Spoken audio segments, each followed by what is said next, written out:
सीखा था आइडियल क्या होता है, आज हम सीखेंगे कि मैक्सिमम आइडियल क्या होता है।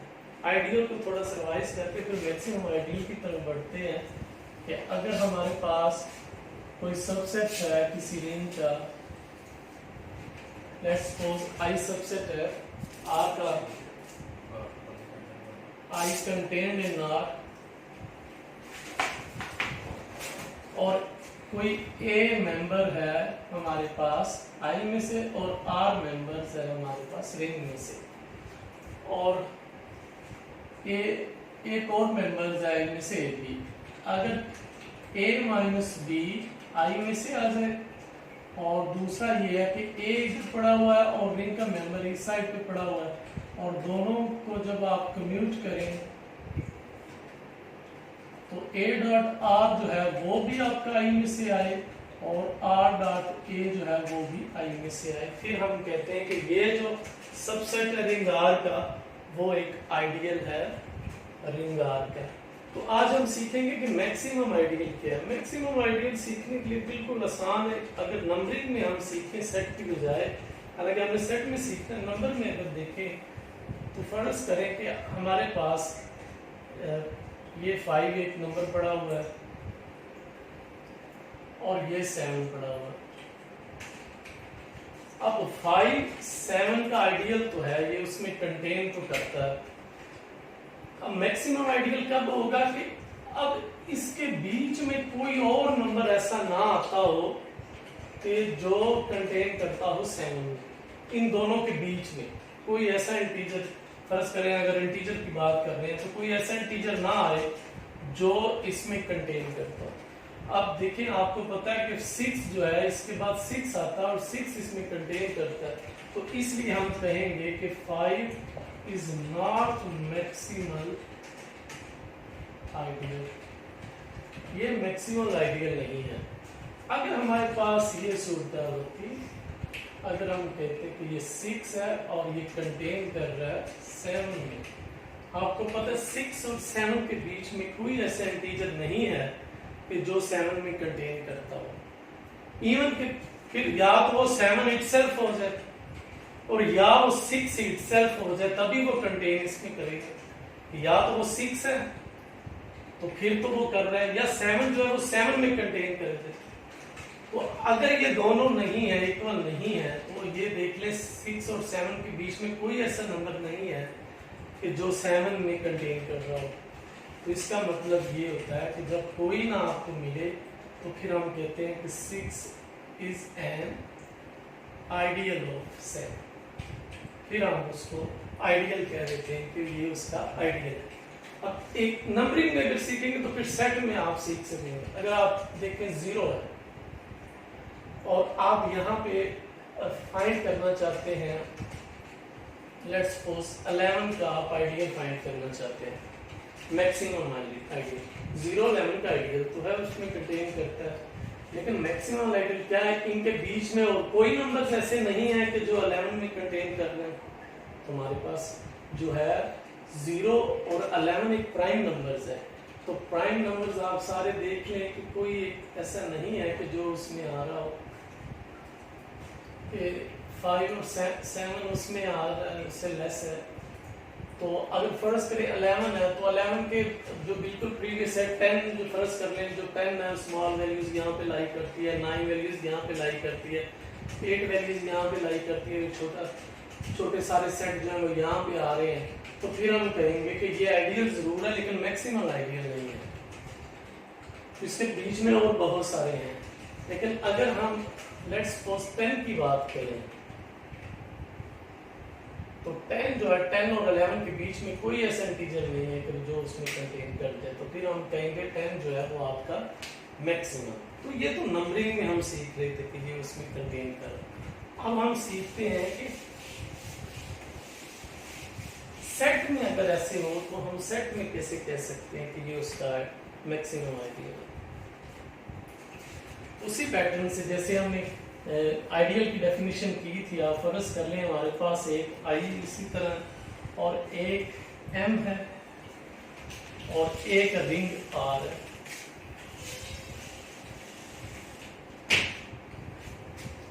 क्योंकि 3 हमारे पास है, यानी I कंटेन करता है M में और M कंटेन करता है R में। अगर हम इसको लिखें तो I contained in M and M contained in ring R। तो रिंग के दो सबसेट लिए गए हैं, एक I है और एक M है। तो हम इसकी डेफिनेशन कुछ इस तरह से करेंगे कि let I be an ideal of a ring R। I जो है वो आइडियल तो है रिंग R का, और ये हमेशा नॉन इक्वल होने चाहिए, इक्वल कभी भी ना हो। तो let I be an ideal of ring R, ring R का आइडियल है, then I is said to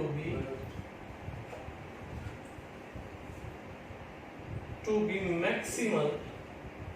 वो जो आइडियल है उसको हम मैक्सिमल कब कहेंगे, if there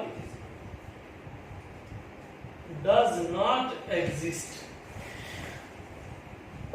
और हमारे पास कोई भी एग्जिस्ट ना करे। यानी अगर I और R की हम बात कर रहे हैं कि I मैक्सिमल है, तो I और R के बीच में कोई ऐसा आइडियल नहीं आना चाहिए कि जो R में कंटेन कर रहा हो।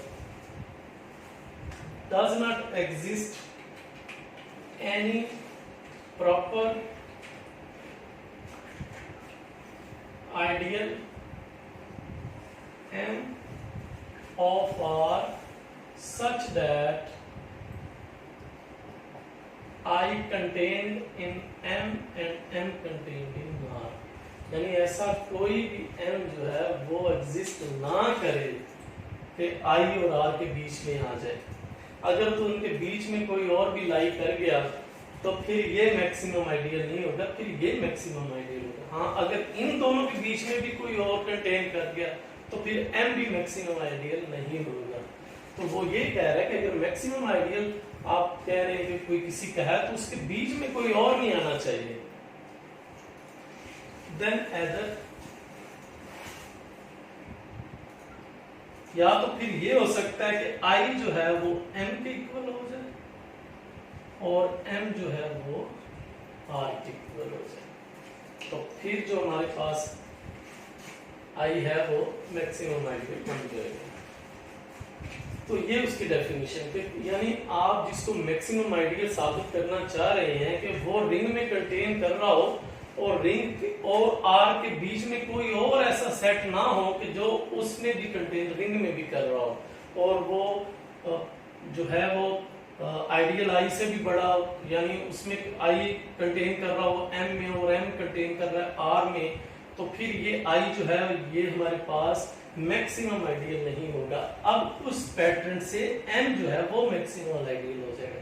इसलिए हमने लिखा है कि कोई भी ऐसा एग्जिस्ट ना करे, does not exist any proper ideal, तो M वो एग्जिस्ट ना करे। अब हम एग्जांपल से इन चीजों को सीखते हैं कि ये कहना क्या चाह रहा है हमें। अब हम सेट लेते हैं, आइडियल लेंगे, फिर हम साबित करेंगे कि ये फलां रिंग का मैक्सिमम आइडियल है या नहीं है। तो एग्जांपल हमारे पास पहली है,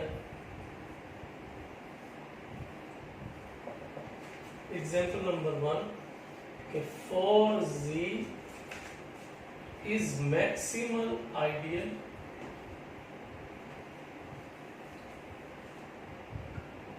in 2Z। 4Z और 2Z के बीच में कोई ऐसा इस तरह सेट ऑफ इंटीजर्स का कोई भी जो सब सेट है वो नहीं है जो इनमें कंटेन करता हो। That is 4Z contained in 2Z। यानी हमारे पास ऐसा कोई MZ जो है वो नहीं लाई करता कि वो इसमें आ जाए।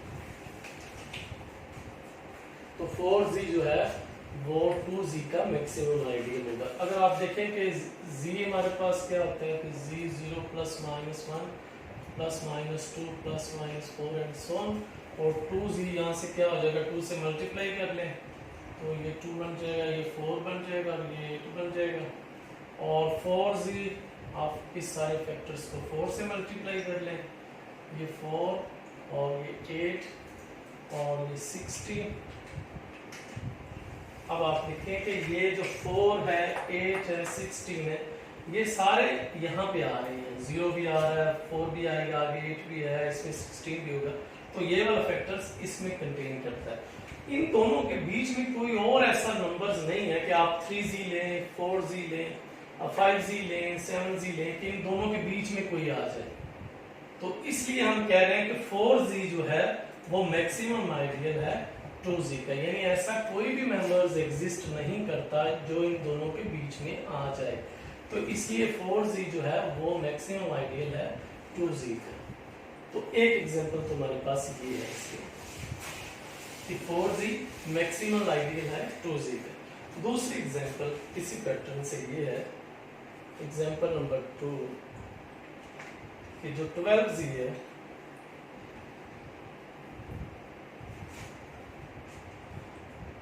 अब 12z जो है, और एक तरफ आप हम चेक कर रहे हैं 2z, कि क्या 12z जो है इज 12z इज मैक्सिमम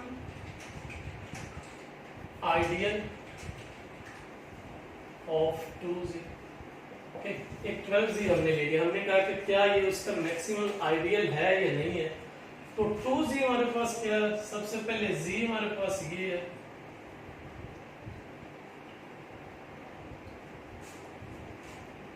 अब 2z यहां से आ गया,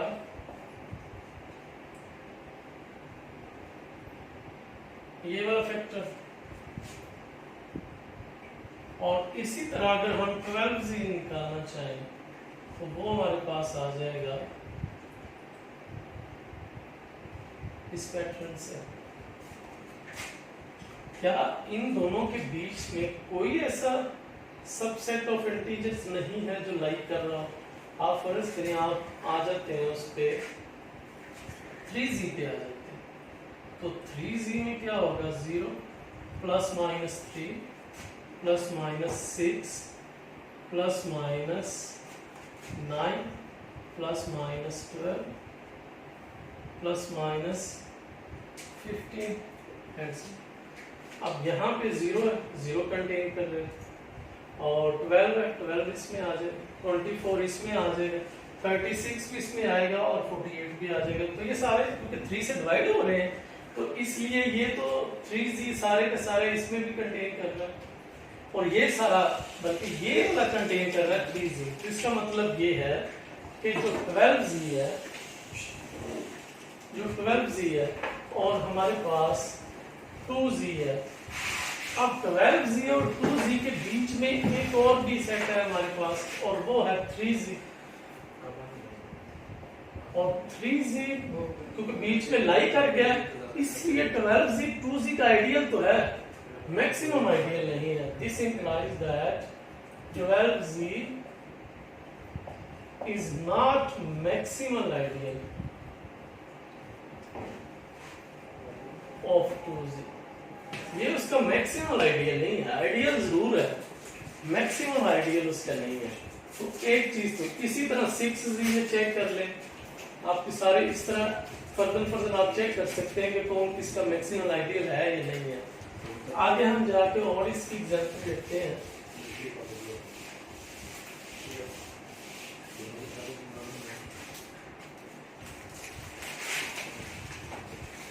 एग्जाम्पल नंबर 3 है, लेट्स सपोज हमारे पास pz है, p एक प्राइम नंबर है, तो pz हमेशा क्या होगा कि वो mg और कंटेन करेगा z में। ऐसा हम कोई भी नहीं ला सकेंगे pz और z के बीच में कि जो यहाँ पे उनके बीच में लाई करता होगा, इसलिए हम कहेंगे this implies that pz is maximum ideal of z। अब p एक प्राइम नंबर है, तो pz हम यहाँ से निकाल सकते हैं 0 plus minus 1 plus minus 2 plus minus 3 सो, और p प्राइम में किसी पे चेक कर लें आप 3 लगा लें, 5 लगा लें, 2 लगा लें, तो यहाँ पे अगर आप लेट्स सपोज आप 5 चले लगा लेते हैं, 5 तो 0 plus minus 5 plus minus 10 plus minus 15। अब 5z जो है और इस साइड पे आ गया हमारे पास z। अब 5z और z के बीच में कोई ऐसा सबसेट ऑफ इंटीजर्स नहीं है जो इनके बीच में आ सके। तो ये सिर्फ यही है हमारे पास, यानी इनके बीच में कोई और नहीं है। तो इसलिए हम कह देंगे कि this implies that 5z is maximal ideal of z। नहीं जी, ये हम एग्जांपल कर रहे थे कि कोई प्राइम्स अगर आ गया सेट ऑफ प्राइम्स की शक्ल में सबसेट है इंटीजर्स का, तो वो लाजमी तौर पे मैक्सिमम आइडियल होगा z का। अब हमारा क्वेश्चन ये है, क्वेश्चन नंबर 4, इसको समझ लें कि is 0 is maximal ideal in z। क्या ये z का जो है मैक्सिमम आइडियल है या नहीं है? तो आप देखेंगे क्या 0 और z के बीच में कोई ऐसा नंबर नहीं है कि जो लाइक कर रहा हो। अगर 0 आ गया है और ये आपका z पड़ा हुआ है, तो क्या कोई ऐसा सेट नहीं है इनके बीच में कि जो आ जाए 0 और z? आप अगर देखें तो 0 और z के बीच में हमारे पास, अब देखें 2z लाइक कर रहा है, 0 उसमें कंटेन कर रहा है। अब इसमें आपके 2z आ गया, तो 2z अगर आ गया इसके बीच में, तो इसका मतलब ये है this implies that 0 is not maximal ideal. तो ये मैक्सिमल आइडियल नहीं है। उसके बीच में हमारे पास एक और आ गया सबसेट z का। तो इस तरह 0 तो 3z में भी आएगा, 4z 5z 6z 7z, ये तो सब नहीं आ रहा 0। तो इसलिए 0 आपका आइडियल जरूर है। 0 जो है वो z का आइडियल है, लेकिन वो मैक्सिमम आइडियल नहीं है। तो एक तो ये हमारा क्वेश्चन है। दूसरा क्वेश्चन नंबर 5 में देखें, क्वेश्चन नंबर 5 में इसी के बारे में करता हूँ कि is z is ideal maximum in z। क्या z का मैक्सिमम आइडियल हो सकता है? यानी हमारे पास z जो है वो z में कंटेन तो करता है, तो क्या ये उसका मैक्सिमम आइडियल होगा? और इनके बीच में कोई है भी नहीं। तो हमने यही डेफिनेशन में सबसे पहले जब हमने स्टार्ट किया था, तो डेफिनेशन में यही चीज लिखी थी कि अगर हमारे पास i आइडियल है r का, तो i और r कभी भी इक्वल नहीं होने चाहिए। यही तो डेफिनेशन थी स्टार्ट में। अगर आप कह रहे हैं कि फलां रिंग का फलां आइडियल है, तो वो आइडियल रिंग के इक्वल नहीं होना चाहिए। तो इसलिए कि आप कह रहे हैं कि ये आइडियल है इस रिंग का और वो इक्वल भी है, ये मुमकिन नहीं है, क्योंकि आइडियल जो है वो कभी भी रिंग के इक्वल नहीं होना चाहिए। तो ये नहीं हो सकता। नो। क्या z का मैक्सिमम आइडियल है? नो, z का मैक्सिमम आइडियल नहीं है, क्योंकि बाय डेफिनेशन आइडियल जो है वो रिंग के इक्वल नहीं होना चाहिए। तो ये हमारा क्वेश्चन नंबर 5 आ गया कि 0 जो है वो मैक्सिमम आइडियल नहीं हो सकता, और इटसेल्फ जो z है वो भी मैक्सिमम आइडियल नहीं हो सकता।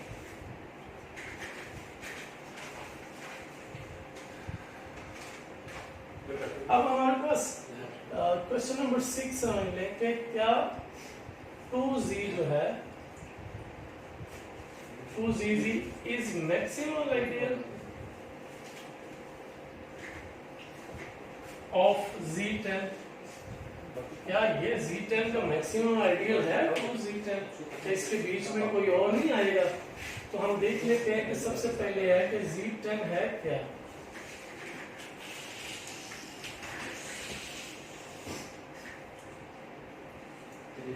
जो हमारे पास z दिया हुआ है कि z10, तो आपको पता है कि z10 से मुराद 1 2 3 4 5 6 7 8 9।